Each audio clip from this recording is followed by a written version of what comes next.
तो दोस्तों आज की वीडियो में हम बात करने वाले हैं, जैसे कि आपने थंबनेल पे भी देखा, कि इन्फ्लुएंसर्स यानी कि कंटेंट क्रिएटर्स कितना पैसा कमा लेते हैं। तो मैं आपको बता दूं कि बहुत ज़्यादा पैसा कमा लेते हैं। सही समझ रहे हो आप, बिल्कुल सही बात है। ठीक है, जो भी आप इन कंटेंट क्रिएटर्स देखते हो, जो टॉप के कंटेंट क्रिएटर्स हैं भाई, जो भी टॉप के नाम आप सुनते हो, बहुत पैसे कमाते हैं। करोड़ों रुपए में पैसे कमाते हैं, लाखों रुपए में पैसे कमाते हैं महीने महीने के। लेकिन दोस्तों मैं आपको ये भी बता दूं कि जब भी कोई ऐसी क्रिएटिव फील्ड होती है, कोई ऐसी फील्ड होती है जो कि बहुत ज़्यादा ऑर्गेनाइज्ड नहीं है, मोस्टली आर्ट जो परफॉर्मेंसेस के ऊपर होती है या फिर जो स्ट्रक्चर्ड नहीं होती है, तो उनमें क्या होता है, एक रेशियो होता है 80-20 रूल। आप सुन लीजिए, 80-20 रूल का क्या मतलब होता है कि जो 20% पॉपुलेशन होती है ना, जो 20% कंटेंट क्रिएट, जो 20% कुछ भी 20% singers, 20% actors control the 80% of the wealth in the business. समझ गए? मतलब जैसे आप देखते हो कि कोई एक्टर बनने जा रहा है तो आपको होगा कि अरे वाह यार, एक्टिंग में तो बहुत पैसा है, बट सिर्फ 20% एक्टर्स ऐसा होंगे जो पूरी इंडस्ट्री का 80% पैसा जो है कंज्यूम कर रहे हैं। बाकी जो 80% एक्टर्स हैं वो सिर्फ 20%। ये तो बहुत एक मॉडेस्ट नंबर मैंने आपको बताया, ठीक है? ये बहुत मॉडेस्ट नंबर मैंने आपको बताया। ऐसी फील्ड्स में जैसे कि कंटेंट क्रिएशन, एक्टिंग, सिंगिंग, ये नंबर और भी कम हो जाता है। स्टैंड अप कॉमेडियन बहुत ही कम हो जाता है। मतलब कि सिर्फ 1%, 5% population he 95% of the wealth कमा रही होती है। बाकी 95% पॉपुलेशन कुछ नहीं कमा रही होती, सिर्फ 5% ऑफ द वेल्थ जाता है उनके पास। अब आते हैं कंटेंट क्रिएटर्स पे। आपको जानना है, देखिए, अगर आपके पास अच्छे डिसेंट फॉलोअर्स हैं इंस्टाग्राम पर, यूट्यूब पर, आप अच्छे पैसे कमा सकते हो। फॉर एग्जांपल, अगर आप फाइनेंस नीश में हो और 2 लाख आपके फॉलोअर्स हैं, तो आप लगा लीजिए, आप 50,000 रुपये, 80,000 रुपये आराम से कमा सकते हो। लेकिन अगर आप बहुत ज़्यादा ड्रिवन हो पैसे कमाने को लेकर, तो आप और भी पैसे कमा सकते हो, जिसके बारे में भी आपको बता देता हूँ। ठीक है, तो आपके पास अगर डिसेंट फॉलोइंग है तो आप अच्छे पैसे कमा सकते हो, बट यहाँ पे भी 2-3 फैक्टर्स हैं। एक तो आप किस नीश से हो।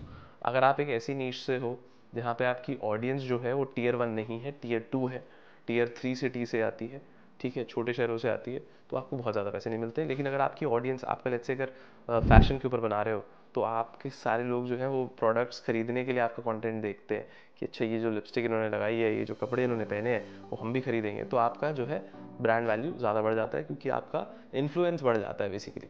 ठीक है, जैसे आप फाइनेंस में हो तो एक finance is also more rewarding niche.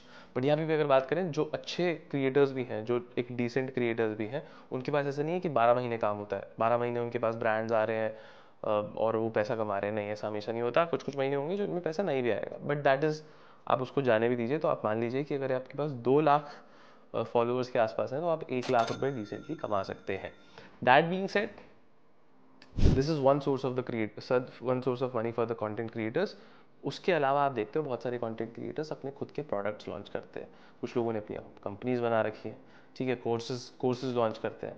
Course देखिए, यहाँ पे ना सब जगह लोग, अगर आप अच्छा सेलिंग कर सकते हो, जैसे आपने देखा कि फ्लाइंग बी साहब ने अपना जो है घी वगैरह का ब्रांड और फिर प्रोटीन वगैरह का ब्रांड निकाल रखा है, तो उनका देखो ब्रांड, मुझे ऐसा लगता है पर्सनली कि उनका ब्रांड थोड़ा रिलायबल है।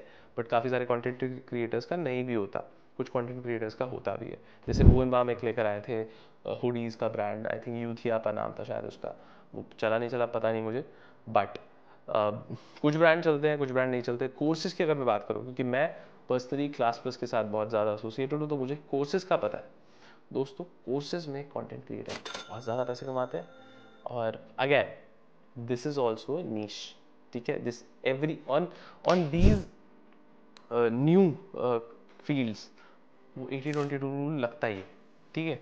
आप कितना अच्छे से फोर्स कर सकते हो चीज़ों को, कितने अच्छे से, कितनी ज़्यादा मेहनत करते हो, वो तो है ही, but it was also accompanied by luck. अगर कोई कहे कि भैया मैं सिर्फ अपनी मेहनत से कमाता हूँ, लक का कोई फैक्टर नहीं है, तो वो झूठ है, ठीक है, चाहे वो कितना भी बड़ा आदमी हो। ठीक है, आप एक किताब पढ़ना, साइकोलॉजी ऑफ मनी, उसके अंदर सब लिखा है। खैर, कंटेंट क्रिएशन अगर आप करने का सोच रहे हैं, तो मैं आपको ये सलाह दूंगा कि आप अपना जो मेन प्रोफेशन है उसे अलग रखिए, कंटेंट क्रिएशन को अलग रखिए। कंटेंट क्रिएशन को जब तक फुल टाइम मत ले जाइए, जब तक आपको कंटेंट क्रिएशन से उतनी कमाई जितना आप नॉर्मल प्रोफेशन से कमा रहे हो उसकी डबल ना कमाने लग जाओ, क्योंकि इसका पता नहीं ना, किसी महीने आ रहे किसी महीने नहीं आ रहे, और कल को बंद भी हो गया तो फिर क्या करोगे। ठीक है, आपको यहाँ पे जब कंटेंट क्रिएशन में पूरा कॉन्फिडेंस हो जाए, डबल इनकम हो जाए, तो आप सोचिए कि ठीक है अब से मैं सिर्फ कंटेंट क्रिएशन ही करूँगा। ऑल्सो ऐसा नहीं है कि कंटेंट क्रिएशन के बाद सिर्फ अगर आपका इंस्टाग्राम बंद हो गया, यूट्यूब बंद हो गया तो आप खत्म हो गए, नहीं। अब कंटेंट क्रिएशन के बाद आपको बोलना आता है, ठीक है, हो सकता है आपका खुद का चैनल नहीं चल रहा, बट आप कहीं जॉब कर सकते हो, आप किसी को कह सकते हो कि देखो मैंने इतना चैनल बनाया था तो हम आपके लिए कंटेंट बना सकते हैं, तो वो है स्कोप। बट जब तक आपको बहुत ज़्यादा कॉन्फिडेंस ना आ जाए कि मैं देख लूँगा सब कुछ, मैं बढ़िया कंटेंट बना लेता हूँ, मेरी बढ़िया आवाज़ हो गई है, मैं किसी के लिए भी कंटेंट बना सकता हूँ, मैं दिमाग लगा सकता हूँ, सेल्स कर सकता हूँ, मार्केटिंग कर सकता हूँ, तब तक के लिए अपनी नौकरी रखिए, मतलब नौकरी रखिए, कुछ भी रखिए, प्रोफेशन रखिए, बेसिकली साइड में कुछ रखिए। बस मैं मिलूंगा आपसे अगली वीडियो में, बाकी सब फर्स्ट क्लास है।